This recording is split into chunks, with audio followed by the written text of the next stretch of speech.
Welcome everyone to the webinar. I'm Elise and I'm going to be here with my friend Jenny, who is going to be talking all about sponsored posts. So I'm from Australia and Jenny is from America. So we are all in different time zones, and I know so many of you are here in Australia as well, which is wonderful. So if you want to jump into the chat and just say hello. Welcome everyone to the webinar. We're working, so that sound means that we're working. So if you want to jump into the chat there, say something, introduce yourself, tell us where you're from and what you do, that would be wonderful. Now, Jenny is a former teacher who replaced her wage with her lifestyle blogging income. So Jenny completely understands the world of working with brands, and it's really, really incredible to me, and I know that it will be to so many of you, to know that Jenny actually makes more than 10K, so $10,000 US per month from sponsorship to her lifestyle blog alone, apart from obviously other income streams as well. So that is incredible. She knows what she's talking about, and I'm so happy to have her here to talk to you all live about the exact step-by-step process that you can follow to be able to land sponsored posts that increase your income on Instagram, on your blog, and on other social media platforms as well. So I'm going to let Jenny do a lot of the talking and let her take it away. Perfect. Thanks so much, Elise. I appreciate you having me here. As Elise said, I am Jenny. I have two different sites. I have the Melrose Family, which is a lifestyle site where I create quick and easy recipes and projects for busy parents. And I have had that site for 6 years. That's where I do all of my sponsorships with brands. It has, I started out slow. I was also working full-time as a teacher, and I have two little girls. My girls are 3 and 7. So I was doing the whole part-time side time hustle with my blog, and then was able to replace it because of my sponsor post income. So what I'm going to do today is we're actually going to talk about the biggest mistakes that bloggers make when they are working with brands. And I'm going to show you as well how to fix this. So I'm actually going to share my screen and we are going to get into it. Please feel free to put comments or questions, anything like that as we're going along. I'm used to, because I am a former teacher, I'm used to getting interrupted, and I appreciate getting interrupted. So ask the questions as we're going along. So this is Profitably Pitch Perfect. It's how to land sponsored posts to increase your income and not have to give up your authenticity to do it. You're in the right place. If you're looking to boost your sponsored post income, if you've pitched brands before and heard crickets, or if you haven't worked with brands yet, but you've thought about it and want to know how to go about doing it, and it doesn't matter if you've never pitched before or you do it all the time, we're gonna have something to help you. So I gave you a brief introduction. I'm the creator of the Melrose Family, as well as jennymelrose.com, and I'm most well known for my signature Working with Brands e-course. I retired from my New York State teaching salary because my sponsor post income replaced it. And I make $10,000 a month since August for sponsored post working with brands. So this is just some of my branding so that you know if you've seen me out there. The Melrose Family is what I have had the longest. JennyMelrose.com was just launched in September because I knew I wanted to teach others how to monetize like I have. So here's what we're going to learn today. A very specific way to reach out to brands without having to work with networks that act like middlemen. Now, I am not going to knock the networks. I still work with the networks, but I am going to teach you a different way to do it and why I teach it that way. We're going to talk about as well. So we'll also talk about the 3 critical steps you must take to ensure you hear back from a brand. The answer to the most common question I get asked: how do I find the right person to send my pitch to? The new way to reach out to brands, and the 9 most critical mistakes made when working with a brand and how to avoid them. So this is me. In the beginning, I actually started a hobby blog to find myself as a new mother and an unhappy teacher in an inner city school district.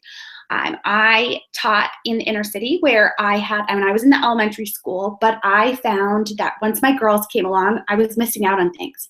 I was missing out on the first day of school pictures. And although I had the summers off with them, which was fabulous, I didn't get to have those moments when outside of school, so field trips, and I was required as a teacher to be in school myself. So as time went on, I wanted to create a successful business, not a blog, a business, so that I could spend more time with my family. So why it went wrong. I relied on ad money, which was dependent upon page views. I tried some new techniques, and I grew my page views to over 500,000 with the help of others. Now, some of the techniques still work, but the algorithm changes in social media, Facebook, Pinterest, now Instagram, hurt my page views. So I saw my ad income decrease as page views went down, and brands realized there was a better way to meet the return on investment.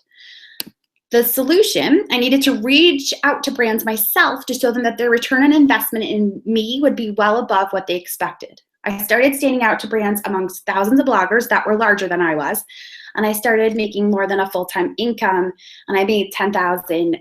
This is last month, but has been the past month since August.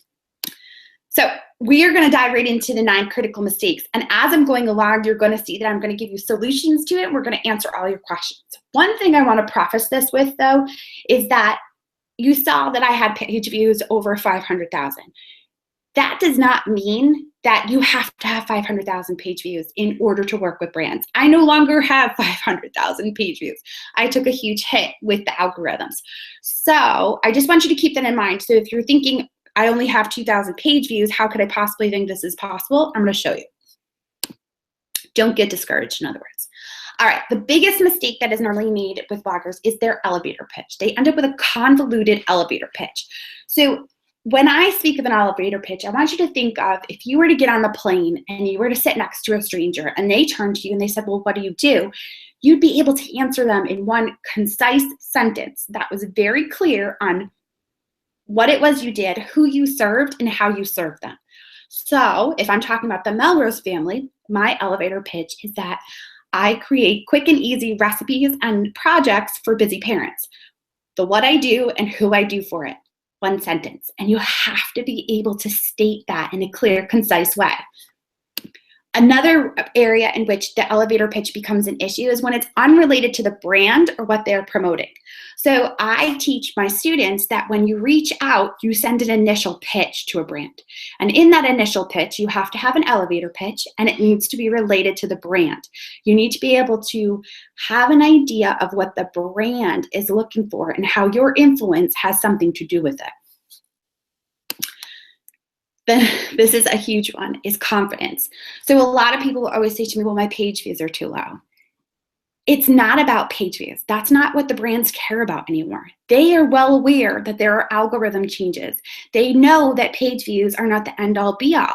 They are more concerned with your influence, with your engagement. Do you see comments? Do you have shares? Do you have likes? It can be on one social media channel, or it could just be on your blog, wherever it might be. They are looking to see that you have engagement somewhere.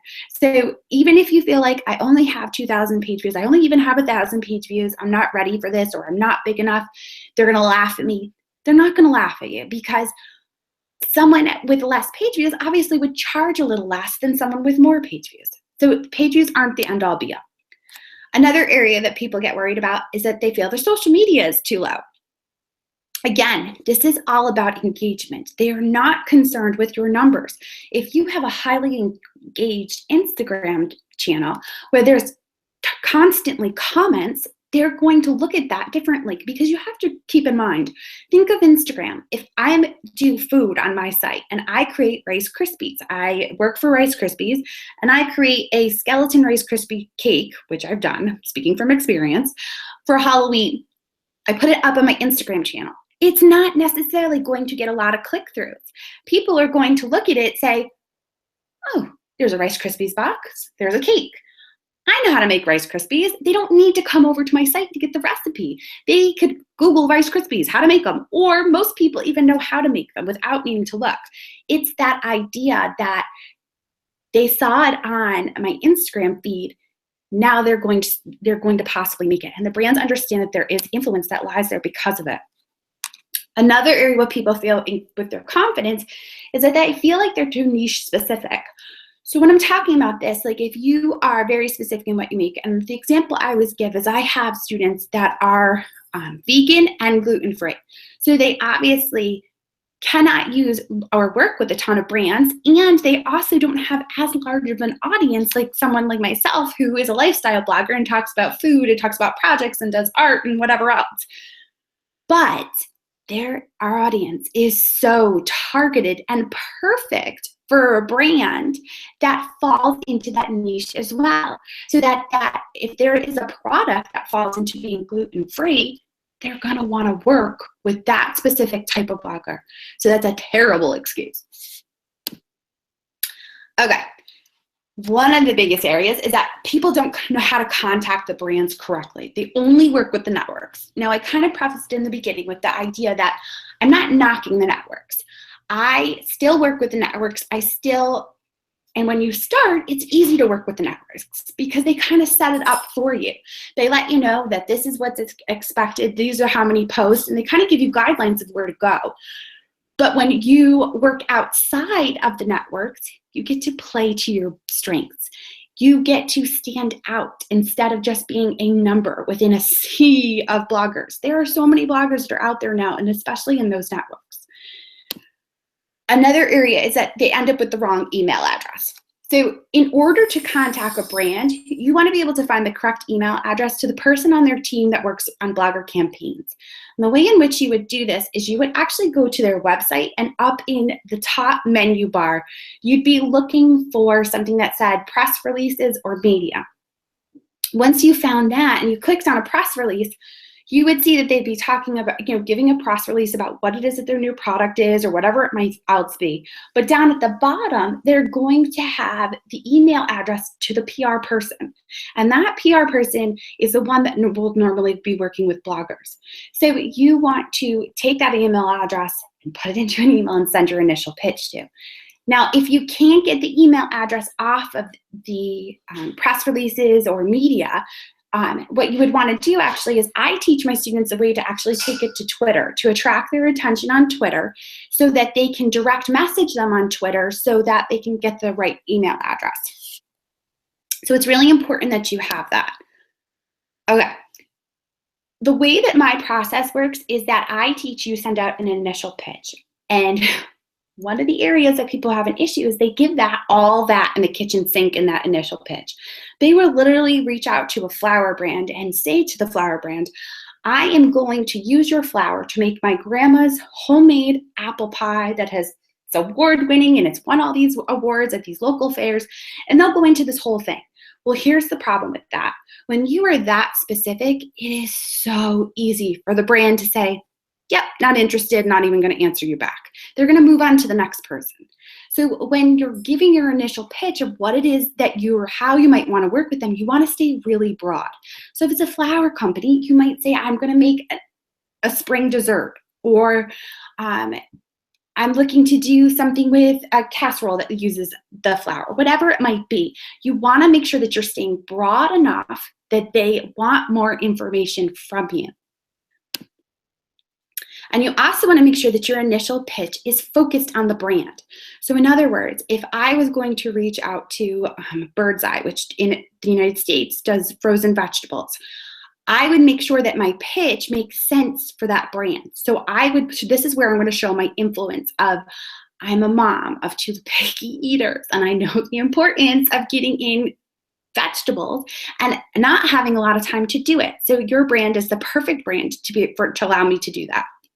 Now, obviously, I would clean up the way that I say that a little bit so it's not so long, but you get the point.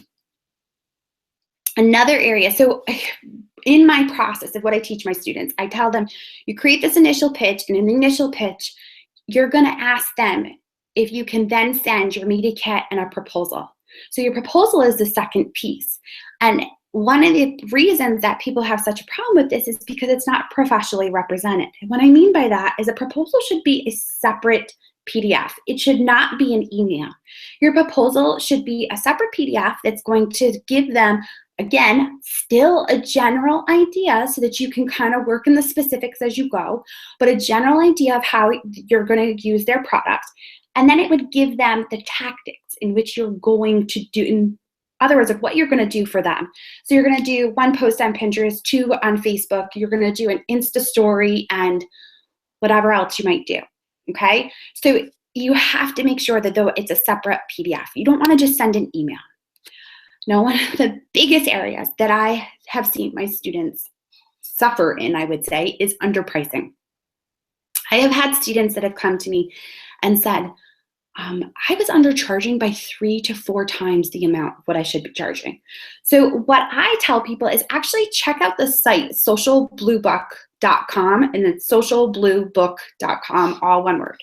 And what you can actually do is you'll put in your Google Analytics as well as your social media accounts, and it's going to spit you out a rate of which you should charge. Now, it's a range, and it's just a baseline. So if you've been blogging for 18 years and your page views have stayed pretty consistent throughout that time, you might feel like you should be able to charge more, and you probably should.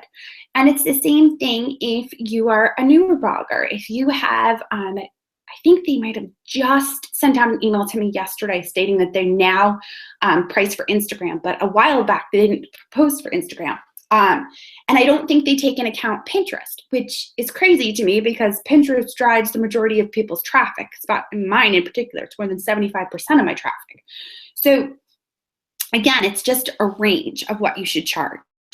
But it's a problem that a lot of bloggers have. We're not as open about it as we should be with each other, I think. And there's kind of a lot of faux pas about how should I go about figuring this out? How is my worth different than that person's worth?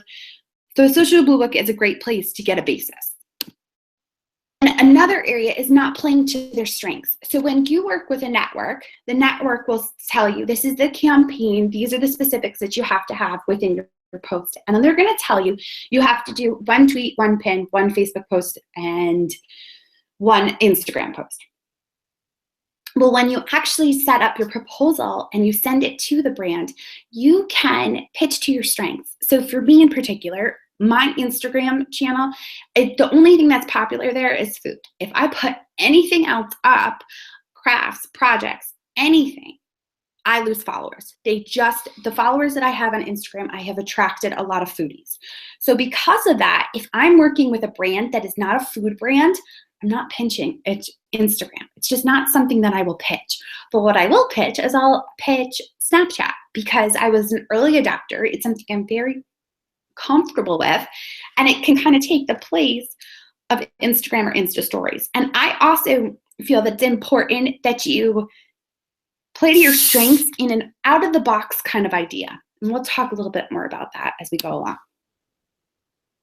So lack of authenticity drives me crazy. The biggest way that people do this is they think of a sponsored post as a review versus sponsored post. So let me give you an example of what I'm talking about. If you do not do reviews on your site, then you shouldn't be writing a review about the beauty product that you were just sent. I shouldn't see anything about how wonderful it is and how many colors it comes in, and the whole post being just about the beauty product. When you do a sponsored post, you should be telling your story. So even as a food blogger, I am not just going to write a post about the flour that this flour company that I'm working with. I'm going to work it into a recipe, and I'm going to tell my story that I normally would tell so that it is authentic. You have to make sure that when you're doing a sponsored post, it sits well with your audience. People feel like sellouts when they do sponsored posts because they change up what they do. And here's the thing, if you can't figure out a way to work with the brand to create a story around that brand, you shouldn't be trying to work with them or agreeing to what it is that they want.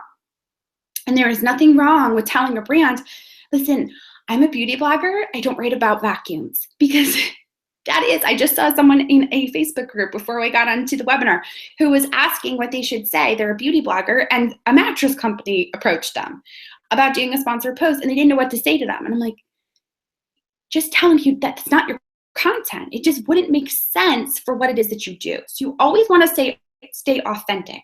And part of the reason that this has worked so well for me, and I have continued to do well with my sponsored posts, is because I'm very authentic to a point where my sponsored posts are my most popular content. So I make sure that I get creative and I tell my story and hit on pain points. So let's talk a little bit about solving a problem or a pain point. So in the beginning, I told you that I'm a lifestyle blogger. So pretty much that means I can do just about anything as long as I can tell a story or solve a problem. So a mattress company actually approached me 2 years ago. And my youngest daughter was transitioning from her toddler bed into a big girl bed, and we didn't have a mattress for her. So this $1,000 mattress was something that I could use for my toddler. Well, my husband wasn't so happy about it because her mattress was nicer than ours then, but I didn't write a sponsored post that was a straight review about that mattress. I solved a problem with it. So the title of my article was how to transition from a toddler bed to a big girl bed. And one of the ways in which it was easy to transition that toddler was to get them a nice mattress like the one that we received. And I told the specifics then of the mattress. So the company was very happy with it because they still got their mention in there. They still got all the information that they wanted on their social channels, but it told a story. It was authentic to the content that I produce, and my audience wanted that. So going the extra mile. A lot of times bloggers will stop short on carrying out the promotions. So here's what I mean. If you're a blogger, more than likely, you promote your content on Pinterest. And when you promote your content on Pinterest, you don't pin it just once. I understand that the brands are saying just pin your post once, but we don't have the page views that we have because we pinned our content once. And if you are only pinning your content once, let me make the recommendation that you should definitely look into pinning some more, because Pinterest is a great way to grow your traffic. So if you normally pin your content to multiple boards to go out on different days, then you need to also do that with the sponsored posts that you're working on. You shouldn't change up what you do. You should actually try to find different ways to improve it. So for example, there's lots of groups on Facebook where you can do an Instagram pod, or you can do a retweet thread or a repin thread. You should be dropping your sponsored posts into those threads so that you get more eyes on the content. You want to make sure that you are going above and beyond, because here's the thing about working with the brand directly. It doesn't become a one and done like it does with the network. When you work with a brand, you're looking to create a long-term contract so that if you work with them the first time, you can then go back to them after a month and say to them, hey, this is what has happened. This is what my stats are. I'd love to talk to you about moving forward in creating some more content in the upcoming months, and you try to work on a deal. So if you're making sure that you're carrying out your promotions, it makes it much easier. Another area where bloggers stop short is the non-existent follow-up. They don't do any invoicing. So when you're working with the brands, you have to make sure that you invoice them, because it just keeps track for their records. And it's also a way to make sure, obviously, you get paid. Another way to do this also is with your social media impressions. So what I teach my students is that you should pretty much take your post, all of your social stats, you should hand them on a silver platter and tie it up in a bow and give it back to the brand so that they know specifically what has happened with your post. How many page views, how many shares, how many likes, how many impressions across each social media form, so that they can look at your content and say, she got more eyes on this than we would have if we put up a TV ad, or if she would have if we did a radio ad. That is what is happening now. Brands are starting to understand that our influence reaches above and beyond what it ever did in the past. I also teach my students to do a best of. So when they are finishing up their content, they'll send the brand screenshots of their Facebook posts or screenshots of their Instagram feeds with the comments. They'll have the comments that were on their blog. And I teach them how to put it in one document, PDF, so they can send it and the brand can look at it and bring it to their team, print it out, which is why I keep telling you to do a separate PDF, because a lot of times When you go to work with a brand, you're actually working with a PR company, and that PR company consists of multiple members, and they have to bring it in front of the team. So when you have a PDF that they can photocopy or hand around, it just puts you above everyone else. So please remember, this is not just theory. This is exactly what I did to earn 10,000 in sponsored posts for the past couple months. So what's it all about? It's about money, let's be honest. It's about freedom, getting rid of stress and consistency, because when you don't know what's coming in, it's stressful.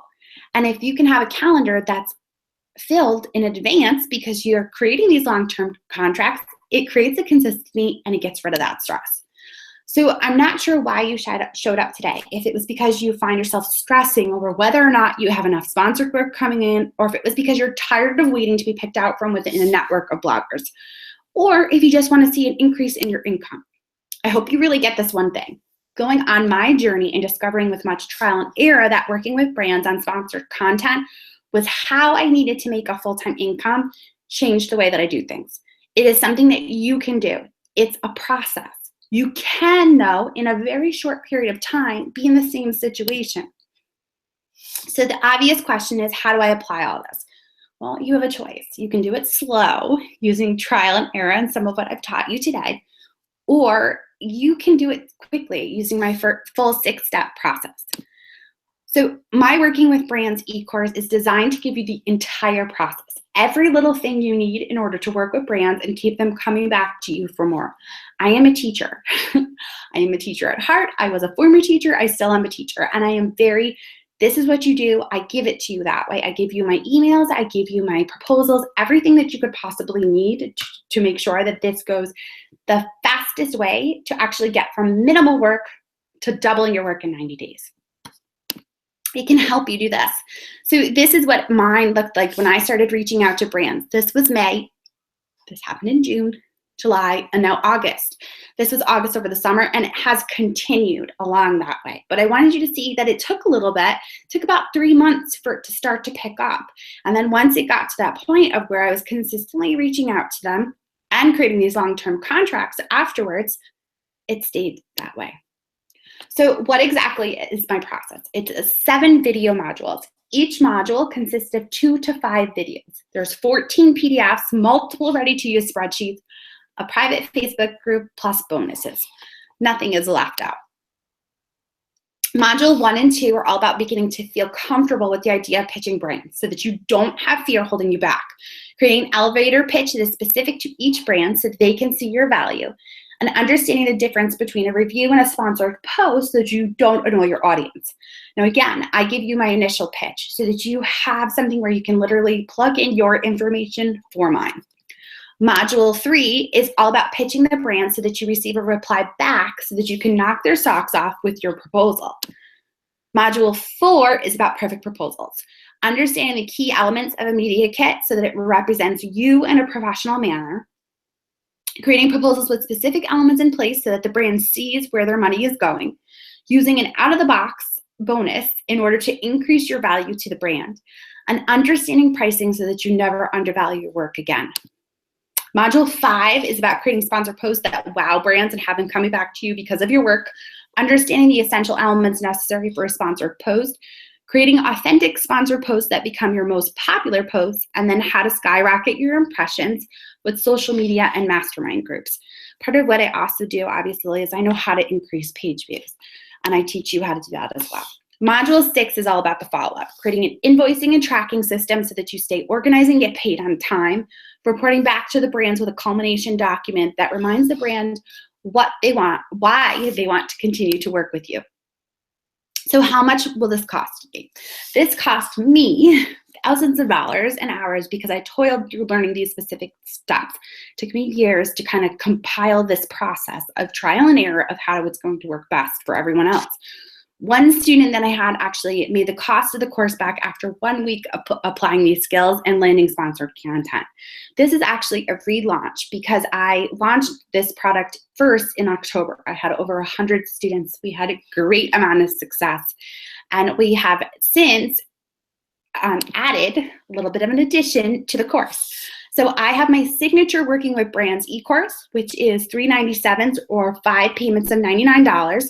It gives you absolutely everything for the Working with Brands course. But I also have a master's program. Now the master's program you're going to see is $597 or 6 payments of $119. The difference between the master's and the signature program, you get everything that you would get with the Working with Brands, but you also get a year membership to my master's membership site, where in that membership site, we do once a week, we do a live video training on Facebook Live with me. You also get once a month webinars with leaders in the industry. So today was actually one of the webinars that we did, and we did it on organizing your email within ConvertKit, and we went into very specifics in each person's business so they could understand how to use it. Plus, you also get 5 days a week. You can get, I do e-consulting office hours where you can sign up with me to get in to do a consult via Skype, and you can sign up 5 days a week. So that is the master's program, the difference between the two. So to sum it up, if you want to work with brands without wasting time and money, then there is no better system. This is exactly what I needed when it started. I would have saved me tremendous amount of time and money.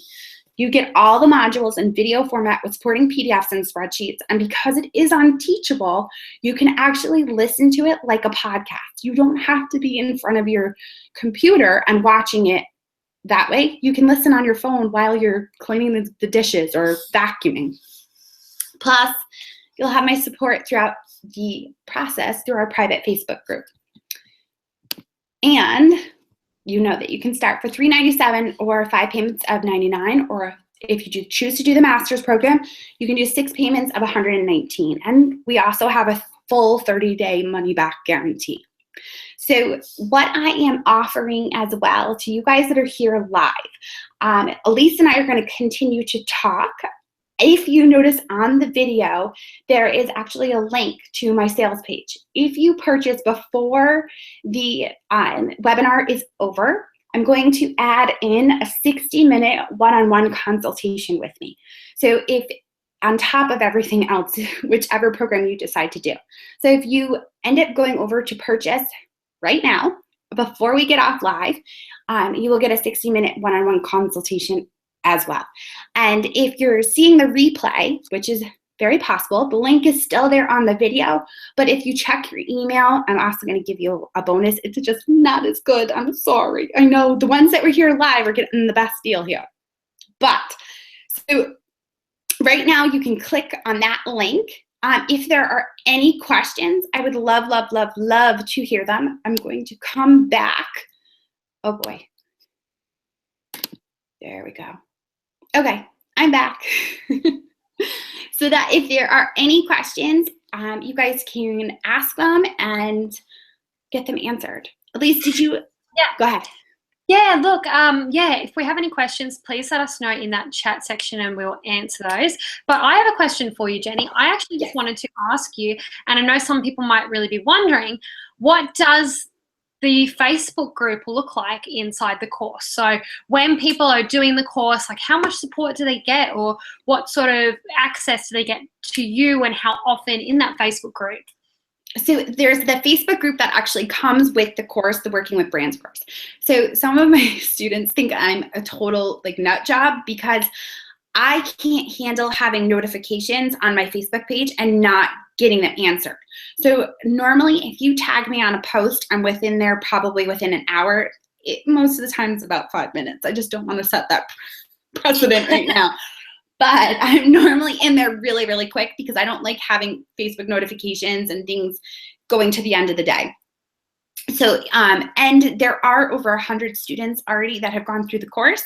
So they are, they're just a very, very active audience. And then if you decide to do the master's program, you still get the Working with Brands Facebook group, but you also get the membership site where my point of doing the master's program was because I felt so alone when I was going through this myself. I felt like there wasn't anyone that I could really go to that kind of could give me support. So what I'm doing with the master's program is it's kind of like anytime you get stuck, you can message me or leave me or set up a Skype with me, and I give you kind of a swift kick in the behind to keep you moving. And I've been around for so long that a lot of the questions that come up, I know the answers, or if I don't, I get a master that does. And because I have been around a very long time, I have a lot of blogger friends that I would consider masters of blogging. Holly Homer is one in particular. I just did a webinar with her recently. She's over like 4 million followers on Facebook or something crazy. But I've been around a long time, so I do have people that I'm able to get the answers from if I don't know them. It kind of went off on a tangent as usual. Sorry. Wonderful. And we have Lee, who has actually said, Lee's jumped in the chat and says she can vouch for that. And I'm assuming that means like your quick response. So that's wonderful to hear that. Thanks, Lee. We love that.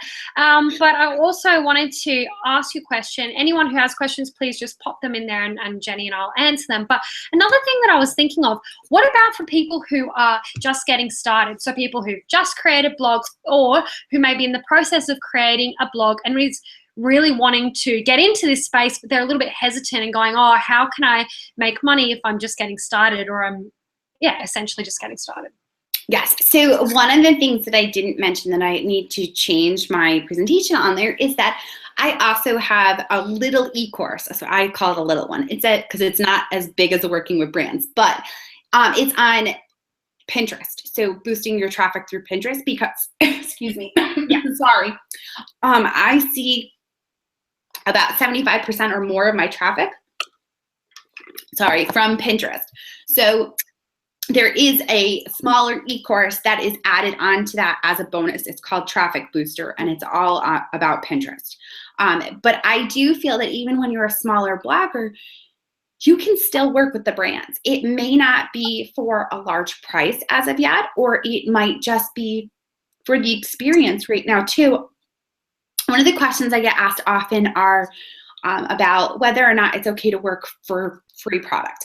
And I call myself a dinosaur in blogging years. I mean, I've been around since Pinterest has been around.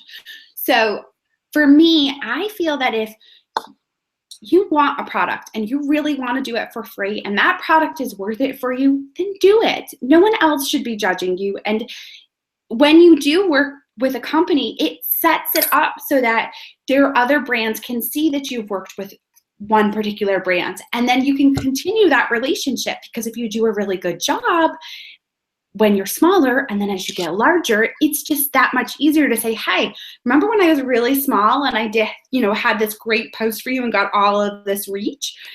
Now look what I can do. So the Working with Brands course does still work for people that are smaller and starting out, because there's a lot of structure to it. I've set up the course so that there's a very beginning with an introduction so that you understand like the components of a sponsored post, and then it goes all the way through to the follow-up and negotiating contracts. So Great. It's kind so of I guess something for everyone. Yeah, there's something for everyone, and no matter what stage they're at, I guess, from the beginning through to that moment when they obviously receive the money and how to proceed in the future with a long-term relationship with brands. But I also have, we've got another question here from Shana, and Shana has said, now this is maybe a little bit off the course of exactly what we're talking about, but I'm sure you have a lot of experience in this area, Jenny. Shana said, how do you find your niche and how do you find the right purpose? Sort of finding your purpose when you're blogging. I guess you would have that experience as a lifestyle blogger, having done that for so long. Yes, for so long, exactly. This is actually something that's really important to me. I have a podcast. I'm on iTunes as Influencer Entrepreneurs with Jenny Melrose. And my very first episode was called The Power of Purpose. So that's why you saw me going like this, that she asked that question. I love this question. I think that you really, when you are starting to try to, it's okay to be a lifestyle blogger. I know you get into these blogging groups and they'll talk about, oh, you can't be a lifestyle blogger. You're too all over the place. Your audience doesn't know what you want. Here's the thing. You need to figure out what your strengths are. What's your purpose? What are you really, really good at? And what do you want to give as a product? Then once you have your product, you want to try to figure out ways that you can attract the attention and of the audience that needs that product, because that's what you're looking for. When you start to try to hone in on what is it that you do, what is it that you're good at, it becomes much easier. So let me give you, I'm better with examples too. So as a lifestyle blogger, I have specific areas that I have really honed in on and I've created a product around because it's what I am good at. So I have a meal planning ebook, as well as I have an affiliate to a meal planning course, because meal planning is part of what I do. And then I also have an essential oils ebook, and we're working on an essential oils e-course, because that's another portion of what I do. But now my audience that is after the essential oils isn't necessarily interested in the meal planning. So I kind of have to work a little bit harder, but as long as when I create my content, I'm going at it with an avatar in mind. And if you listen to that Power of Purpose episode on my podcast, you'll hear me talk about the avatar. And your avatar, you should be able to tell me the age of the person, who it is that you're specifically talking to, and what their interests are. And I have a very, very specific avatar that when I create my content, I'm writing that content for that purpose, for that person. And if I don't think they're going to like it, I don't write it. Then it's not the right fit for me, because I know that when I create my content for that person, I'm attracting the right people that are going to want my products. And I'm repelling those that aren't going to want my products, which is fine. So that was kind of a long-winded way of going about it. But your purpose is important to know just where your strengths are. What are you really passionate about? Great. I think that is a wonderful answer. I think it's so important to look at what you're passionate about and then think about, okay, do I want to be doing this sort of work or writing about this or making videos, if you do videos, or blogging about this sort of content for time to come? Do I want to keep doing this in the future? Is it something that I love that much that I'll work really, really hard at making it great? And also, when you look at who that person is, that can bring a lot of clarity to what your purpose for your brand is as well. Now we have a question from Shana says, thank you very much. So that was a great answer. Thanks, Jenny. Now we have a question from Lee here, and Lee has asked, and Lee, we might need you to clarify a little bit, but let's see how we go. So Lee said, what do you suggest when magazines or online magazines ask you to write and send their media kit? So I'm assuming, Lee, that you mean that the magazine has sent you a media kit or has sent you something, but they don't mention anything about payment. Okay. So what I normally get hit up with, I don't necessarily with magazines, and I know Lee does, because Lee is also in my Facebook group already, the Influencer Entrepreneurs Facebook group. And I know that she is a veterinarian and has a site that's very niche specific to that. But what I do is I actually have a renegotiation email that I send to people, and it's part of the course. But pretty much what it comes down to me saying is that in order to keep the integrity of my site to my readers and to any brands that I've previously worked with, I only work on sponsored content. I'd be happy to pass along my media kit and a proposal for your review. I don't send my media kit unless I can send it with a proposal that tells them what I expect to be compensated with. So even if it was a magazine, I would handle it the same way. Thank you so much. I love your magazine. I would be honored to be able to write in it. But in order to keep the integrity of my work, I only work on compensated articles. Happy to send along a media kit and a proposal. Looking forward to hearing from you. Something of that nature. But you want to be clear that you expect to be compensated. I know it's something that's awkward to talk about, and it took me a while to finally get down what I wanted to say, and I can't tell you how many times that has converted. I had Neutrogena, which is a beauty product, and I'm not a beauty blogger at all. They reached out to me over the summer, and they wanted me to post a video on my Facebook page, and they said nothing about money. So I hit them up with that renegotiation email and sent a proposal and my media kit. And there was, I teach to pitch for 2 to 3 posts when you set up a proposal. I don't teach one post. You pitch for 2 or 3. So you have ways to renegotiate. So when I pitched Neutrogena, it was for 2, and they came back and they're like, oh, I don't have a budget for that. I'm like, okay, well, let's do 1. And not only did I end up getting them that post, but I've worked with them multiple times now since then on a long-term contract because it went so well. So having something where you're very specific and you let them know where your boundaries are and that you expect to be compensated right from the beginning. If you don't get the work, so what? Is it worth it to, I don't believe in working for free anymore, unless it's like a product that's obviously a higher end product kind of thing. But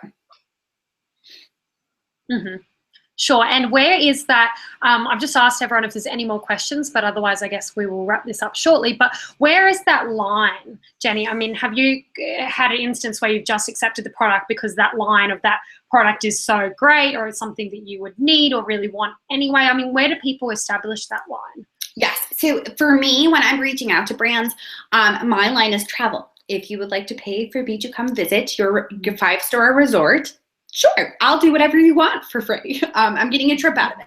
That works. I have also done things for free for product if it is equal or more than my blog post rate and it's something that I need. If it's not something that I need, and even if it is equal to my blog post rate, I'm just not going to do it, because what ends up happening is it's kind of like hate. I end up hating it, and my content then is terrible. It's not nearly as good as what it should have been because I don't want to be doing it. I have like a grudge against that brand because now I'm doing something that I know I shouldn't have. And there's been times where that's happened where I took less money because like, oh, it'll, I can create a long-term contract, and I kind of didn't do my best on the post. And then of course I didn't end up getting a long-term contract. So you have to really kind of weigh, like, where's your line? What's your price, like your bottom price? And don't go below it. Like, stick to your guns when it comes to price. Great. That is really, really, really good advice there.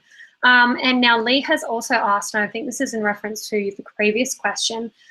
She said, so do you send 2 or 3 separate proposals? I think that's when you're talking about having 3 different options there.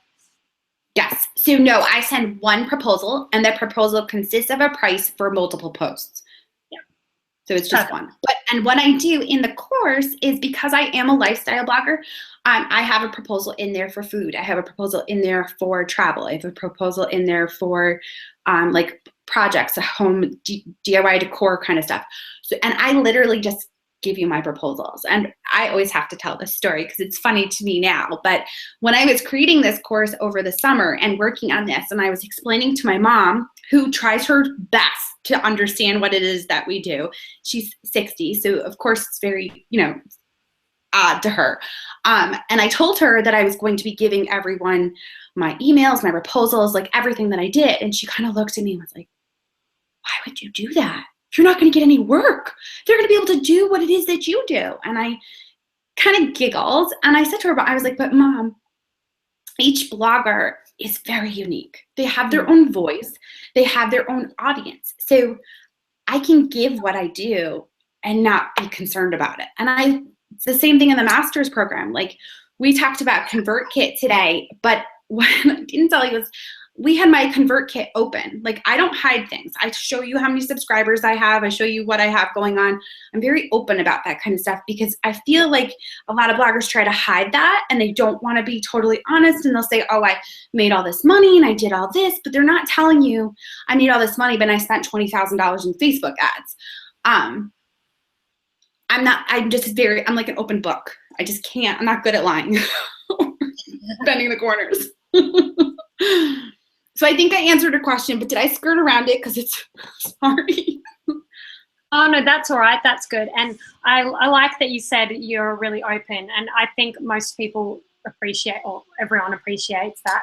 I definitely personally enjoy reading about how bloggers got how they got there, and all the different parts that makes up what people do, because then it helps you to improve personally, and helps you to also form a relationship with people, and it's just authentic, which is awesome.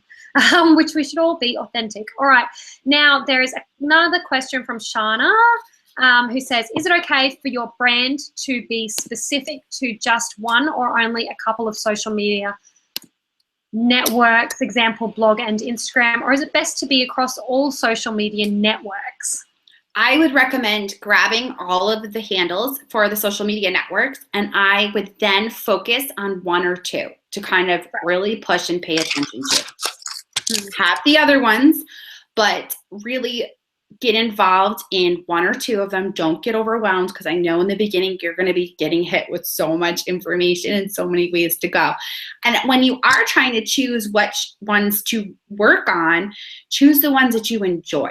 Because if you choose ones where you get confused, you don't understand the purpose of it, you're going to get burnt out much faster. So choose the networks that make the most sense for you as a person. Great. That is wonderful. That is really good advice there. And does anyone have any other questions? Otherwise, we will start to wrap it up. Just let us know in the chat. And is there anything extra that you wanted to say, Jenny, before we wrap up? Pretty much that. Now, if they're watching the replay, the link will still be right there on the video so they can click through to purchase. And I will be sending out that email with the bonus, because I know the hours were very different for your audience in Australia and then mine in the United States. I'm normally in bed at this time. So if I seem like I babbled, that's why.